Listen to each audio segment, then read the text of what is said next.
There are three more things I would keep out of my house as an emergency medicine PA. Number one, Q-tips. Everybody's favorite thing to clean their ear. Problem is, it makes things worse. So a lot of times people think they get all that wax out, they see it on the tip of the Q-tip. What it actually is doing, it's pushing all that wax further into your ear and compacting it in there. It can make it really hard to get that wax out. It can lead to hearing loss because you are occluding your ear canal, and sometimes you can perforate your tympanic membrane or your eardrum. So leave the Q-tips out, use over-the-counter mineral oil, Debrox, other things like that to help work on getting wax out of your ear. Second on the list would be the big metal plastic straws, like the Stanley straws, big metal straws.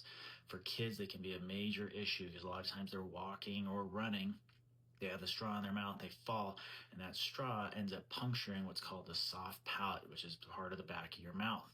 What the problem is usually the angle it goes in at, it ends up getting very close and sometimes injuring your carotid artery. So a lot of times we have to perform what's called a CTA. It's a contrast study CAT scan that evaluates the blood vessels in the neck to make sure you don't injure your carotid artery. If it is, that could be a major surgery and potentially life-threatening. Number three on the list, button batteries.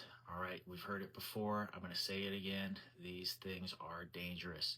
Make sure we're keeping them out of the way of kids, not only because it can get in the GI tract and cause major issues with the GI tract, such as erosion or perforation, but kids can also put it in their ears or their nose. And I've seen plenty of chemical burns to the ears and the nose because these batteries get in there and essentially start breaking down the tissue in the ear and the nose.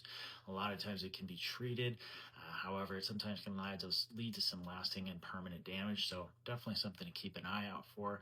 Make sure you follow along for more ER videos. I'll see you in the next one.